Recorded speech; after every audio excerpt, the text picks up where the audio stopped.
दोस्तों, ये कहानी सस्पेंस से भरी पड़ी है। कहानी की शुरुआत में हम महाराजा नाम के एक आदमी को देखते हैं जो एक सलून में काम करता है। महाराजा बहुत ही ज्यादा सीधा साधा आदमी है। आज वो अपने मालिक से छुट्टी मांग रहा है क्योंकि उसे अपनी पत्नी के साथ कहीं जाना है। पहले तो उसका मालिक उसे डांटता है, फिर उसके ज्यादा रिक्वेस्ट करने पर वो उसे जाने देता है। अगले सीन में महाराजा एक खिलौने की दुकान पर अपनी बच्ची के लिए खिलौने खरीद रहा था। उसका घर उस दुकान के सामने ही था, इसलिए वो अपनी पत्नी को दूर से ही खिलौने दिखा रहा था कि मैं कौन सा खिलौना लूं। पर तभी अचानक एक ट्रक वहां तेजी से आता है और वो महाराजा के घर से टकरा जाता है। इसे देखकर महाराजा बिल्कुल ही खामोश हो जाता है और फिर कहानी 15 साल बाद दिखाई जाती है, जहां हम महाराजा की बेटी ज्योति को देखते हैं। वो अपनी सहेली से बात कर रही है कि उस एक्सीडेंट में उसकी माँ की डेथ हो गई थी और वो अकेली बच गई थी और उसे बचाने वाला कोई इंसान नहीं बल्कि एक कचरे का डब्बा था। दरअसल जब ट्रक घर के अंदर घुसा तो ऊपर रखा कचरे का डब्बा ज्योति के ऊपर गिर गया और उसे ढक लिया।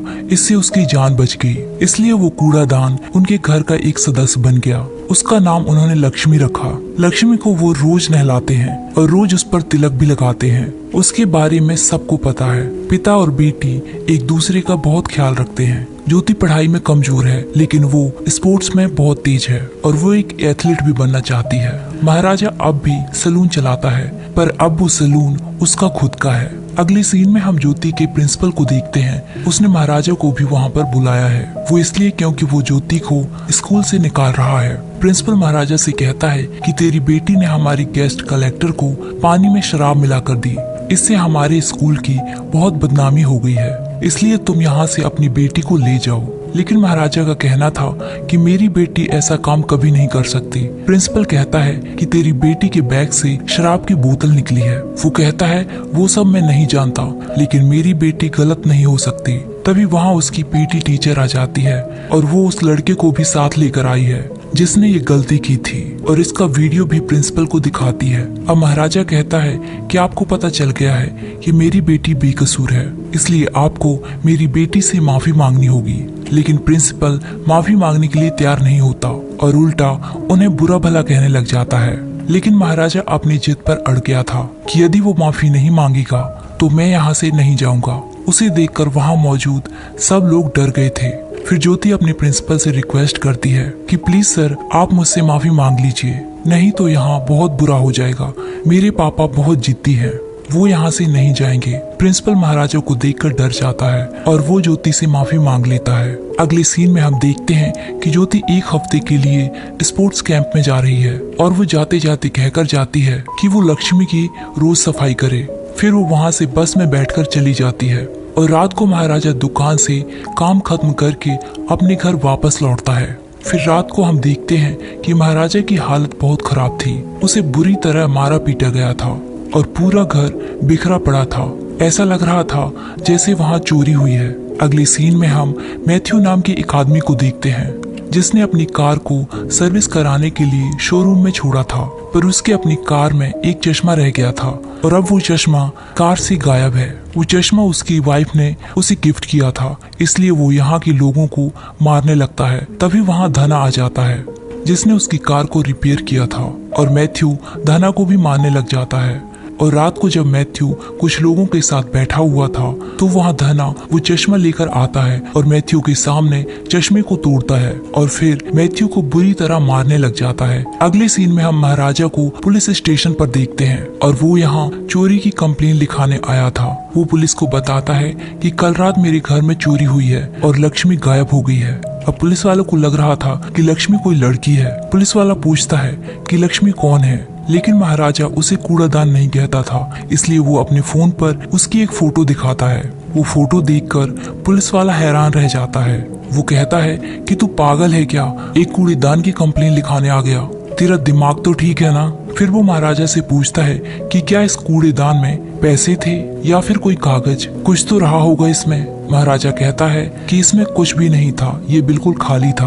अब पुलिस वाले को गुस्सा आ जाता है कि ये हमें पागल समझता है, हम एक कूड़ेदान को ढूंढेंगे और वो महाराजा को पुलिस स्टेशन से बाहर निकालने लग जाते हैं। लेकिन महाराजा अपनी जिद पर अड़ जाता है और वहाँ सबको मारने पीटने लग जाता है और सब कुछ तहस महस कर देता है। थोड़ी देर में वहाँ एक राजन नाम का ऑफिसर आता है। महाराजा उसे अपनी कहानी सुनाने लग जाता है। वो कहता है कि जब मैं सैलून से अपने घर वापस आया तो 3 लोगों ने उसके घर में उसे बहुत मारा और वो लोग उसकी लक्ष्मी को चुरा कर ले गए। लेकिन जब इंस्पेक्टर राजन को ये पता चलता है कि वो एक कूड़ेदान की बात कर रहा है तो उस पर वो लोग गन तान देते हैं और कहते हैं कि तू यहाँ से चला जा, नहीं तो हम तुझे मार देंगे। महाराजा उस वक्त तो वहाँ से चला जाता है, लेकिन थोड़ी देर बाद वो फिर से वहाँ आ जाता है और इस बार इंस्पेक्टर से कहता है कि आप मेरी लक्ष्मी को ढूंढ दीजिए, मैं इसके बदले आपको 4 लाख रुपए दूंगा। लेकिन सबके सामने वो रिश्वत देने की बात करने पर उसे पीटने लग जाते हैं और बाहर निकलकर वो उससे वो पैसे ले लेते हैं और लक्ष्मी को ढूंढने के लिए तैयार हो जाते हैं। सबसे पहले राजन अपने कांस्टेबल के साथ महाराजा के घर जाते हैं। उसके घर को देखकर साफ पता चल रहा था कि यहाँ चोरी ही हुई है, लेकिन पुलिस वालों को महाराजा पर शक था कि उस कूड़ेदान में जरूर कुछ रहा होगा, इसलिए वो उसे ढूंढने के लिए इतने पैसे खर्च कर रहा है। और महाराजा को उसकी बेटी कैंप से फोटो सेंड कर रही थी और महाराजा को लक्ष्मी का फोटो सेंड करने को कहती है, लेकिन महाराजा उससे कोई बात नहीं करता। और राजन महाराजा से कहता है कि तुम हमें बता दो कि उस कूड़ेदान में क्या था, फिर हम उसे ढूंढने के लिए अपनी जी जान लगा देंगे। महाराजा कहता है कि वो बस एक कूड़ेदान है जिसने मेरी बेटी की जिंदगी बचाई थी। और फिर कहानी में एक और आदमी को दिखाया जाता है जिसका नाम था सेल्वा। वो एक चोर है और लोगों के घरों में घुसकर वो चोरी करता है। वो अपनी साथी के साथ मिलकर एक माँ और बेटी को बांध दिया है। बाद में उनका सारा सोना चांदी पैसे लूट ले जाते हैं और उसकी बेटी के साथ बलात्कार भी करते हैं। फिर बड़ी ही बेरहमी के साथ उन्हें मार देते हैं और इससे भी उनका मन नहीं भरता। वो लोग उस घर को आग लगा देते हैं। ये एक तरह के दरिंदे हैं। फिर हमें सेल्वा के परिवार को दिखाया जाता है। उसके परिवार में उसकी पत्नी और उसकी बेटी अम्मू है। वो अपनी बेटी को जान से भी ज्यादा प्यार करता है और उसके ही घर में महाराजा का कूड़ादान भी वहीं पर रखा हुआ है। और उसके बाद हम पुलिस वालों को देखते हैं जो कूड़ेदान को ढूंढने में लगे हुए हैं, लेकिन किसी को भी उसके बारे में कुछ भी नहीं पता।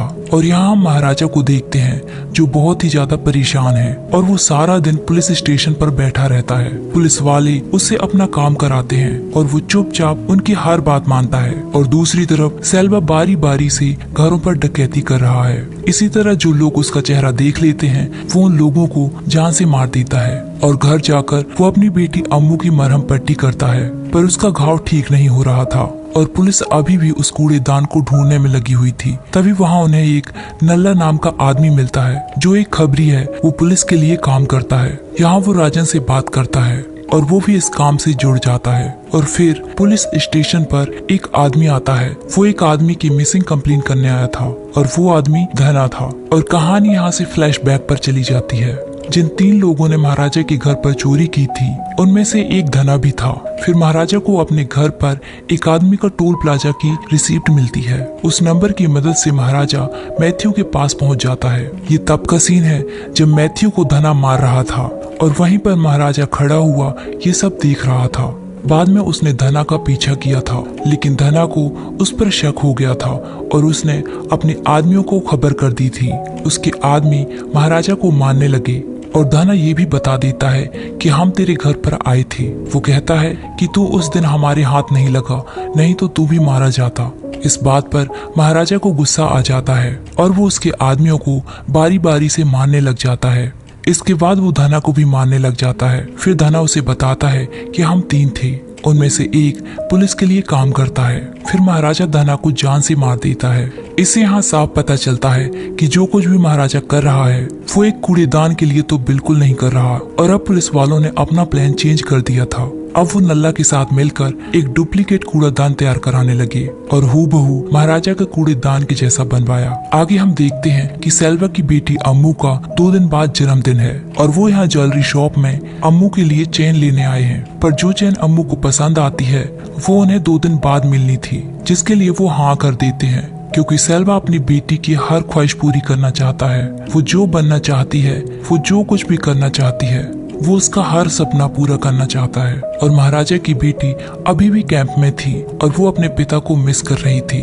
और आज सेल्वा की बेटी का जन्मदिन है, इसलिए उसकी वाइफ उसे फोन करती है और कहती है कि चेन लेते आना और साथ में सलून भी जाने के लिए कहती है। फिर सेल्वा चैन उठाता है और वहाँ से महाराजा की सलून चला जाता है। फिर महाराजा और सेल्वा के बीच कुछ बातें होती हैं और बातों ही बातों में महाराजा को पता चल जाता है कि आज सेल्वा की बेटी का जन्मदिन है और वो यहीं पर पास ही में रहते हैं। फिर कुछ सामान लेने के लिए महाराजा अंदर चला जाता है। इसी बीच सेल्वा की पार्टनर सबरी का फोन आता है।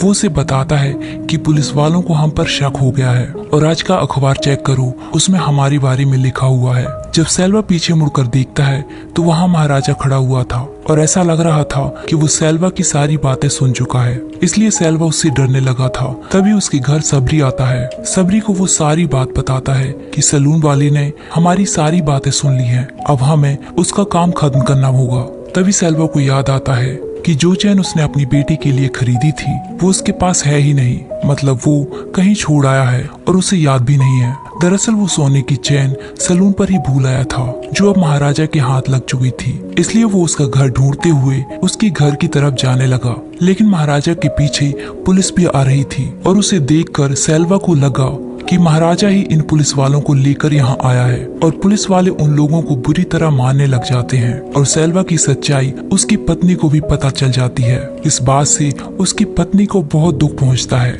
क्योंकि इस बारे में उसे जरा सी भी भनक नहीं थी। उसे लगता था कि उसका पति मेहनत करता है, लेकिन ऐसा बिल्कुल नहीं था।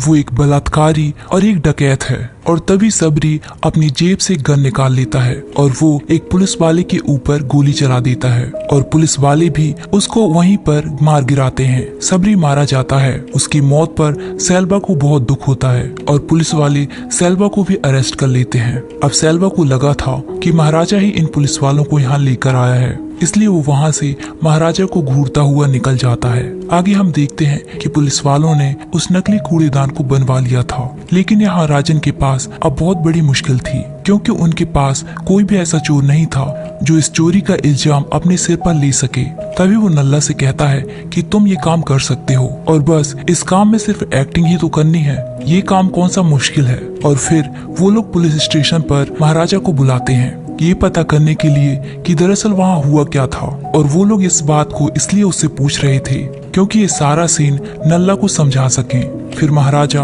अपनी पूरी कहानी बताता है। वो बताता है कि जब मैं अपने घर वापस लौटा तो यहाँ हम देखते हैं कि दरअसल वो अपनी कहानी नहीं, असल में अपनी बेटी की कहानी सुना रहा था। उसकी बेटी जब कैंप से वापस आ रही थी तो वो अपने पिता को मैसेज करती है कि मेरे जूते खराब हो गए हैं, इसलिए मुझे नई जूती चाहिए। और महाराजा उस दिन जूते लाने की वजह से घर आने में लेट हो गया था। और जब जूती घर आई तो उस घर में पहले से ही सेल्वा, नल्ला और धना मौजूद थे। उन लोगों ने महाराजा की बेटी को बहुत मारा और सेल्वा के दो साथियों ने उसके साथ बलात्कार किया। दरअसल कुछ ऐसा हुआ था कि जब 15 साल के बाद सेल्वा जेल से वापस लौटा तो वो बदला लेने के लिए सीधा महाराजा के घर गया, लेकिन वहाँ उसे महाराजा नहीं मिला, जिस वजह से उन लोगों ने उसकी बेटी के साथ ही गलत किया। उसकी बेटी के साथ ये सब हुआ था, लेकिन महाराजा ने पुलिस वालों को अपनी कहानी बताई कि मेरे साथ ये सब हुआ था, कि मेरे घर में लोग चोरी करने आए थे और उन लोगों ने मुझे बहुत मारा और वो लोग कूड़ेदान को उठाकर ले गए। लेकिन यहाँ पुलिस वालों को भी समझ आ चुका था कि ये सिर्फ कूड़ेदान की बात नहीं हो सकती।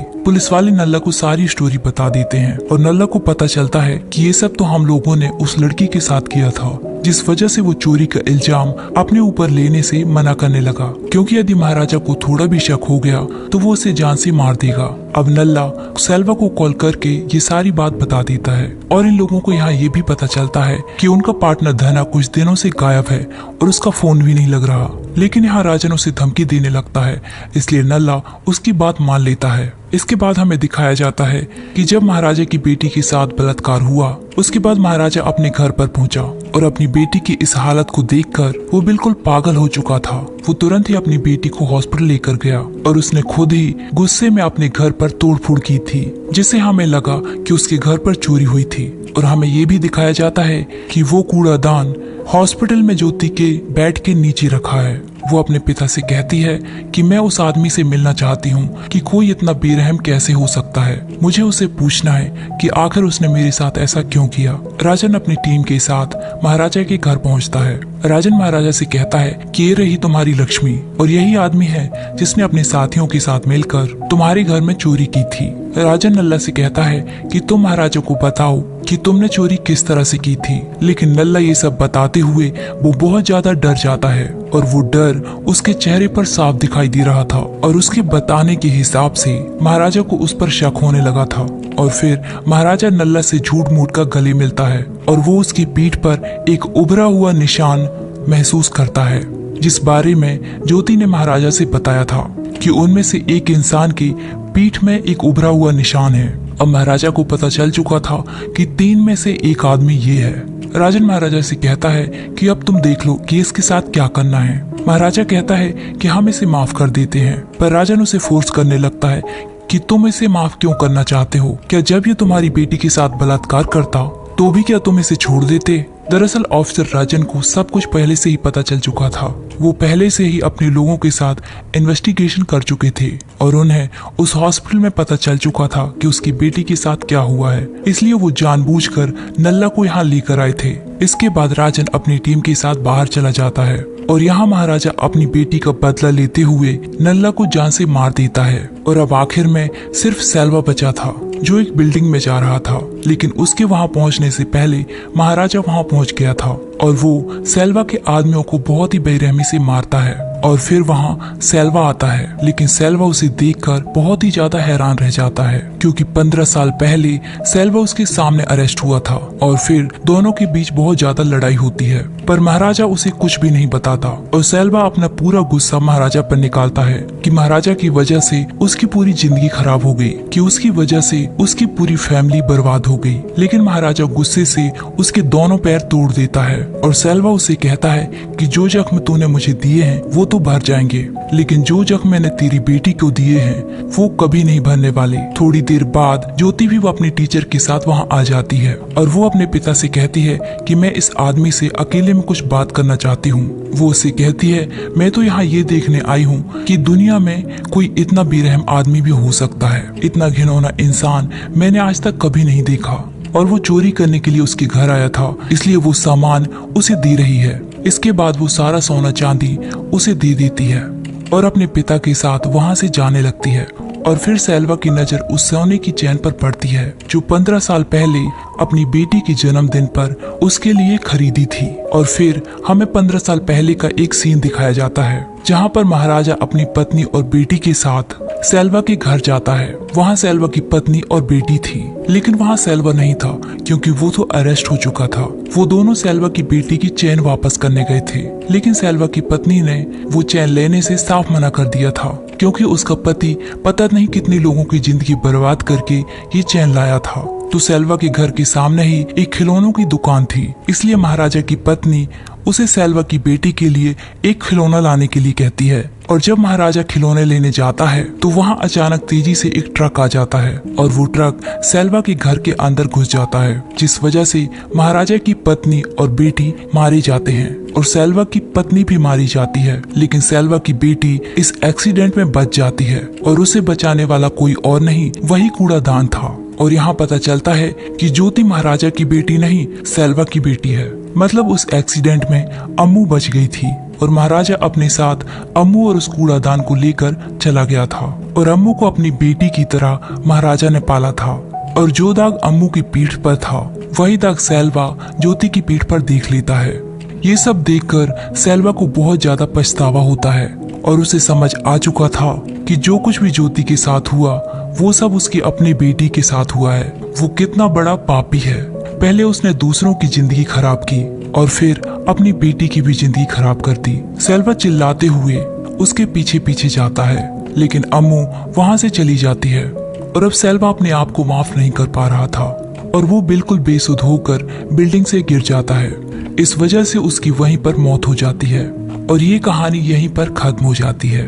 दोस्तों, हम आपको बता दें कि जब महाराजा पुलिस स्टेशन जाता था और उसकी बेटी की तरफ से मैसेज आता था, मतलब जब वो कैंप में थी, तो वो उस वक्त कैंप पर नहीं थी। असल में वो उस वक्त हॉस्पिटल में थी। हमें ये सब इसलिए दिखाया गया कि हम आगे की स्टोरी समझ ना सके कि आगे क्या होने वाला है। और महाराजा हमेशा पुलिस स्टेशन पर इसलिए रहता था क्योंकि उसे पता था कि उन 3 में से एक आदमी यहाँ पर काम करता है और वो हर किसी की पीठ बार बार छूकर देखता रहता था कि कहीं वो निशान किसी की पीठ पर है तो नहीं।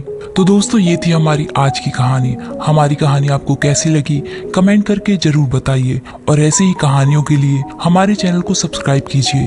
Thanks for watching.